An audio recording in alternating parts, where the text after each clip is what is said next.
Viral, Capres 01 Anies Baswedan mendapat ancaman tembak saat live di TikTok. Polisi pun mencari identitas pemilik akun, tapi polisi belum bisa bertindak karena delik aduan, menunggu pelaporan dari pihak yang dirugikan atau korban. Lantas, apa respon dari Anies? Lupakan yang lain, pilih Amin.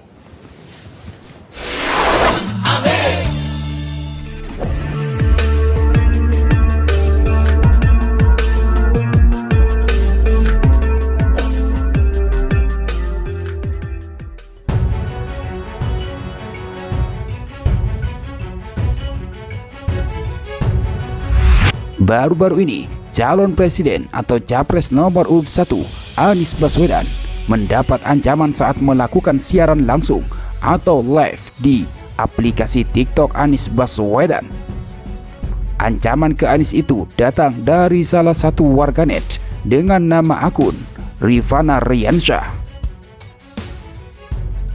Mantan Gubernur DKI Jakarta periode 2017-2022 itu diancam hendak ditembak di kepala. Dilihat liputan6.com, tangkapan layar komentar berisi ancaman ke Anies itu beredar di media sosial. Izin Bapak, nembak kepala Anies hukumannya berapa lama ya? Demikian bunyi komentar tersebut. Dikutip Jumat 12 Januari 2024. Lalu, pihak polisi selidiki dugaan pengancaman yang diterima calon presiden nomor urut 1 Anies Baswedan itu. Kabid Humas Polda Kalimantan Timur atau Kaltim, Kombes Pol Yusuf Sutejo memastikan akan mengusut kasus dugaan pengancaman tersebut. Kita masih dalami, kata Yusuf dalam keterangannya Jumat 12 Januari. Yusuf mengatakan proses penyelidikan sedang berjalan, termasuk saat ini sedang menelusuri sosok pemilik akun.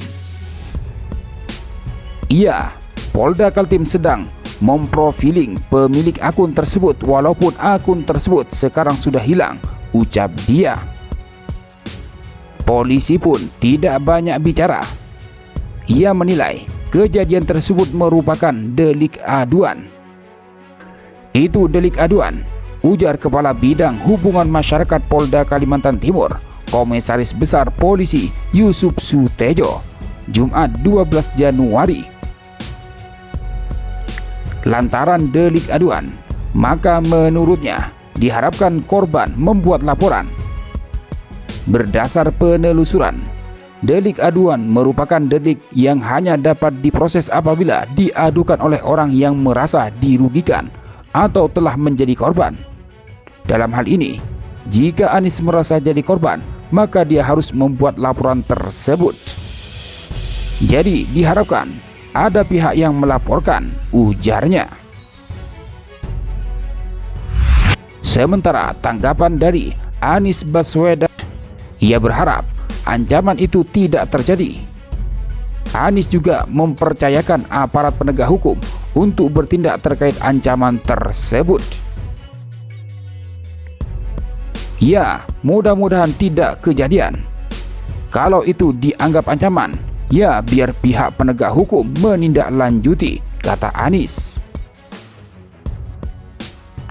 Anies menambahkan, pihaknya belum memiliki rencana untuk memproses hukum pelaku pengancam di media sosial itu.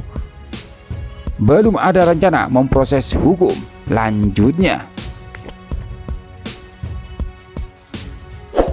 Sementara tanggapan dari pihak Timnas Amin, Bendahara Umum Partai Nasdem Ahmad Sahroni meminta Polri tidak menganggap remeh berbagai ancaman keamanan bagi capres manapun.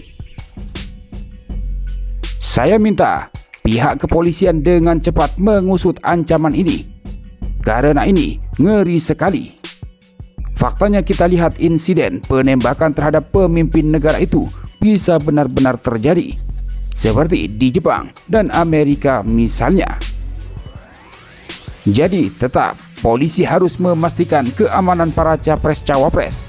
khususnya di musim-musim kampanye yang mulai memanas seperti saat ini, ujar Sahroni dalam keterangannya Jumat 12 Januari sebagaimana dikutip dari Liputan 6. Wakil Ketua Komisi 3 DPR RI itu berharap agar kepolisian menyisir segala bentuk ancaman dan provokasi kepada setiap capres-cawapres di dunia maya. Karena menurutnya, jika dibiarkan akan dapat merusak dan memperkeruh suasana menjelang hari pemilihan nanti. Jadi, yang bernada ancaman dan provokasi serius terhadap capres-cawapres di medsos agar segera ditindak satu persatu. Karena ini sudah membahayakan nyawa para paslon. Kalau sekedar kritik pedas, ada sedikit hujat menghujat, dibuat meme atau yang lainnya, itu masih sangat kita bisa pahami sebagai bagian dari demokrasi. Apalagi ini memang sedang momentum pemilu. Tapi kalau sudah mengancam, ini harus benar-benar diusut, ungkap Sahroni. Menurut Sahroni, dengan sikap tegas ini bisa membawa suasana lebih kondusif menjelang hari pemilihan pada 14 Februari 2024 nanti. Untuk itu, aparat penegak hukum khususnya Polri harus bantu untuk mewujudkannya. Harus saling jaga, harus menahan diri, harus bersuaralah dalam batasan yang ada, agar situasi dan kondisi menjelang hari pemilihan bisa kita pastikan kondusif. Demikian kata Sahroni. Sementara tanggapan Ketua DPP Nasdem, Charles Makiansa, berharap tindakan seperti itu tidak terjadi lagi. Kami berharap pemilu tetap dalam suasana kegembiraan, saling menghargai dan saling menjaga persatuan serta kesatuan. Hindari dan jauhi mengancam dan membuat kita tidak nyaman satu sama lain, kata Charles kepada wartawan Jumat 12 Januari sebagaimana dikutip dari Detik News. Hal serupa juga disampaikan juru bicara Timnas Amin, Billy David Nerotomelina. Ia menyebut tim pengamanan terus mendampingi Anies dalam melakukan kegiatannya. Ia menyebut pihaknya akan terus waspada. Tim lapangan Amin selalu adaptatif, selalu ada evaluasi harian, dan respon tim pengamanan juga adaptatif berdasarkan pengamatan dan juga isu-isu seperti ini, tutur Billy.